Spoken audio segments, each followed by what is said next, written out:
Tradiția are într-adevăr un rost numai dacă devine un factor creator. Altfel e o cârjă pentru atâtea și atâtea slăbiciuni ale unui neam. Bună, eu sunt Vlad Codreanu și să înceapă provocarea! Nu poți interzice tradițiile, dar poți să le depășești. Astăzi, cu o deosebită plăcere, am invitat-o din nou la încă o provocare pe Suzana Popescu. Anul în mână de la dar nimănuia să nu le dai,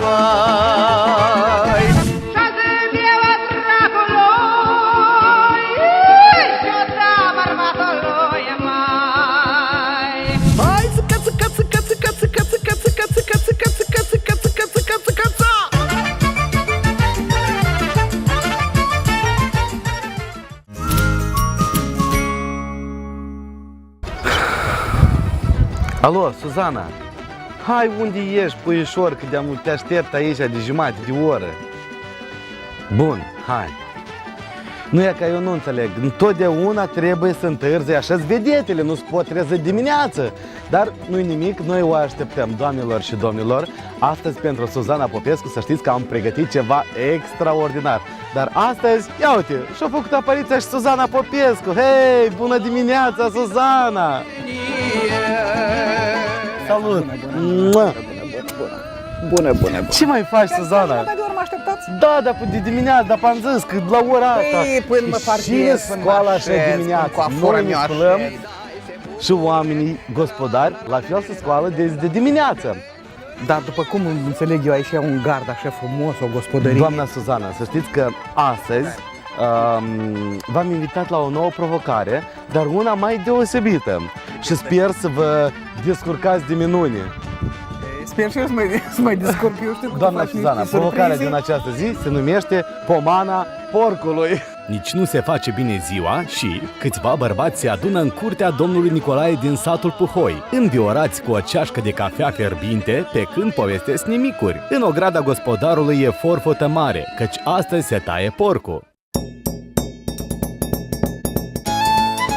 Doamna Suzana, ia uite, vezi acolo și se întâmplă. Hai, domnilor, bună dimineața, bună ziua!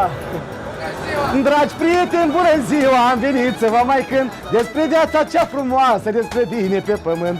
Să vă știu cu sănătate, mult noroc și la mulți ani, să aveți mereu de toate un porc mare de gospodar. Bună dimineața, domnul Nicolae! Stai, o mână caldă cu netale, așa. Ia că țineți minte că ne-ați provocat și noi am acceptat provocarea și am venit astăzi cu doamna Suzana. Da? Ia că cu doamna Suzana Popescu. Și doamna Suzana, ești gata să domnilor, te apuci de eu lucru? știu când eram noi mici și stăie porcul la Sfântul Ignat, să sacrifica porcul la Sfântul Ignat, apoi se părle porcul cu paie. Ei, azi lumea știi cum este mai modernizată și... Era cu paie și veneau copiii și porc fiind acoperit cu paie, copiii se urcau pe călare pe porc, le se tăie la porc urechea și coada și copiii râdeau șoricul. Doamna Suzana, astăzi puteți să vă aduceți aminte de copilărie și să călăriți porcul cum vreți. N-am cum. Doamna Suzana, așa, ca orice gospodină, știți cum, dați-vă leg. Ca să vezi. Și trebuie să fac eu așa, domnule. Cum? Garelca în mânuță și pârlești porcul.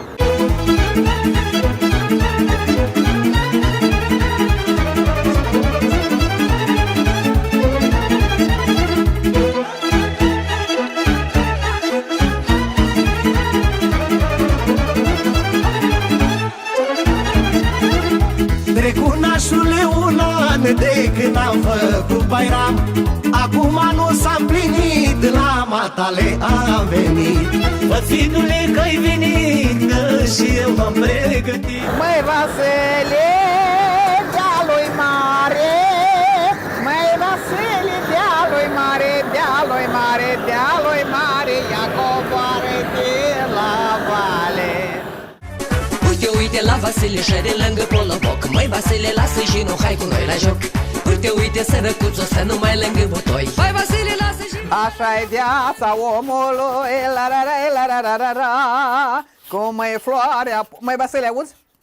Cum e floarea pomului, la la la la la la. Dimineața înflorește. Măi, Vasilica, este acum îmblați dimineața prin coștereasă? Tra-la-la-la-la-la-la-la. Dar până în sare s-o făcut rășitură. Așa e și omul. Ei, pornește el undeva, dar până la urmă, noi când eram mici, te râdem de Doamne ferește că avem un câine, o gradă care hămăielă și cu treabă și fără treabă. Și a venit la noi un profesor, tata îi trebuia nu știu ce, îi trebuie tata nu știu pentru și el a zis că măi și porc de câini. Și noi, copii fiind, toată vremea și mai interesantă frază, și porc de câini. Măi Vasile, lasă și nu, hai cu noi la joc. Uite, sărăcuțul, să nu mai lângă butoi. Hai Vasile, lasă și nu, hai. Da, tot pe aici. Cu peste el ca să te înșingi. Trai, la la. Grăsimea să nu se vadă și pe curghine să-ți șadă. Trai, la. Să trăiești bucătărea, să și grasă și frumoasă, la. Obrajă să-ți și roști, la. Bă, trupul să-ți e frumoasă, la. Doamna Suzană, da să vă sfârșiți porc. Vezi că eu am spus și mai spun o dată că porcul nini ar trebui, adică la statutul meu, la statura mea ar trebui un porc de așa înălțime să fie, dar este mic. Nu, dar un bărbat, de exemplu, eu consider că un bărbat are mai puține kilograme decât un porc. Și... Dar nu e chestie de kilograme, e chestie de înălțime. Să-l punem pe scară? Nu ies, așa că nu merge. Asta e un porc pe care trebuie să suni. Doamnelor și domnilor, doamna Suzana, iată că nu acceptă provocarea să suie pe porc, dar lasă că și cu paie, avem niște copilași care, conform tradiției, o să călărească porcul. Conform tradiției, porcul se pârlește cu paie, pentru că dă miros la șoric și la carne. La noi a fost mai simplu. Se știe că ziua în care este tăiat porcul este un pârleș de bucurie pentru cei mici. Ei se înghesuie să-l încalice, pentru că așa carnea ar fi mai gustoasă și, tradițional, se înfruptă primii din coadă și urechile porcului. Doamna Suzana, care este semnificația acestui obicei, acestei tradiții de a călări porcul? Nu cunoașteți? Nu cunosc, dar eu știu că asta se transmite din generație în generație la român, că porcul este sațul căsii. Și întotdeauna se spunea așa că la Crăciun stai porcul și se numește Crăciunul sătul, dar Paștele este fudul. Fiindcă la Paște se îmbracă să fie frumos, tot așa cum se împrăsmătează primăvara, florile, toată verdeața, vegetația, dar iarna este pentru ca omul să aibă puteri, să mănânce bine, să fie pregătit pentru lucrările de primăvară. Fiindcă noi avem o țară agrară, deci tot ce crește pe teritoriul nostru este întrebuințat la creșterea animalelor și a păsărilor, pentru ca omul să fie sănătos, să aibă urmași, să domine această palmă de pământ. Iorcui, așa-i la pomana porcului, dă-i cu paie, pune-i sare, să fie șoricul moale, fie șoricul, dă Iorcui, așa-i la pomana porcului. Așa, ei și putem noi să cântăm când tăiem porcul. Decât ia ca vine așa și plași genughine. Hai turnați măi că la porcul ăsta e sete. Da, ca vine așa și plași genughine. Ia că am venit și eu, nici mie nu-mi place rău. Tra-la-la-la-la-la-la-la-la. Ia că am venit și eu, nici mie nu-mi place rău. Iuhu!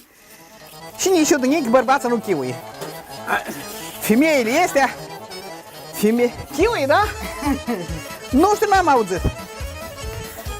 La fel chiuie numai când fac eu doba. Am înțeles că mi-a trebuit o dobă extraordinară. Aha, este, da? Încercăm azi să vedem cum o să fie.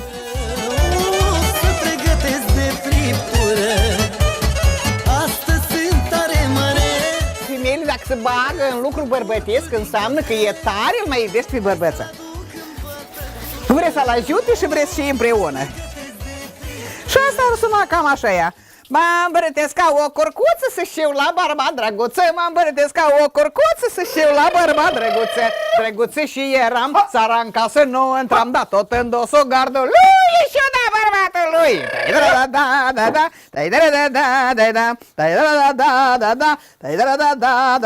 Hai, mămuță că am învățat cum să mă împac cu eu bărbat. Mămuță că am învățat cum să mă împac cu eu bărbat. El a zis și eu să tac, că mai genial să fac. El a zis și eu să tac, că mai genial să fac. Hai, la la la la la la.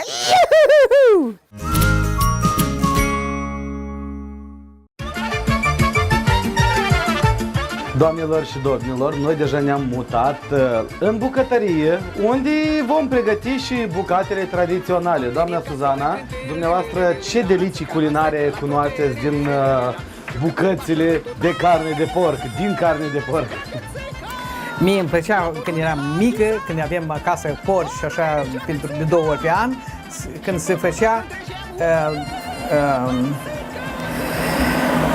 rășitura, bineînțeles, când era cârnațul din sânge, când era maiura, când o toca așa frumos cu niște jumere și se făcea cu mămăligă și se făcea cu mămăligă și cu brânză, o gustoșenie.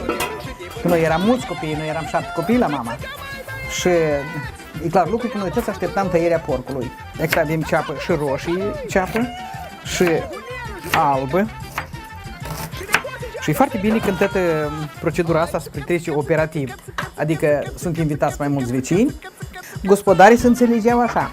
Uite, de data asta tai eu porcul și o jumătate de porc îți dau ție, la kilogram, bineînțeles. Dacă n-ai să tai tu porcul, apoi să-mi întorci datoria. Și așa că gospodarii puteau să țină câte un porc. Acolo din aflăm, în Chișinău cumpărăm. Noi țică să jucăm și aici în satul eu. Hai țică, țică, țică, țică, țică, țică, țică, țică, țică. Mămăligă cu care o să fie serviți măcelarii și vecinii care sunt invitați astăzi la sacrificarea porcului. Și asta cred că se numește, și asta se numește pomana porcului.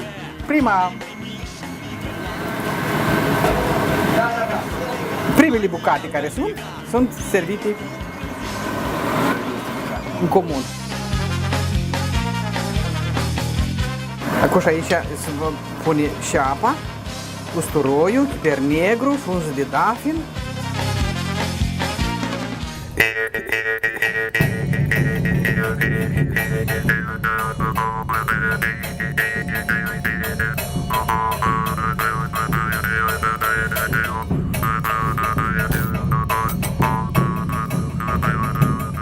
Cât se coace mămăliga, nea Nicolae își scoate toba mare și ne uimește ca un adevărat moldovean ce promovează tradiții și obiceiurile noastre. Alături de el, nici protagonista noastră nu rămâne în urmă și îl acompaniază la drâmbă.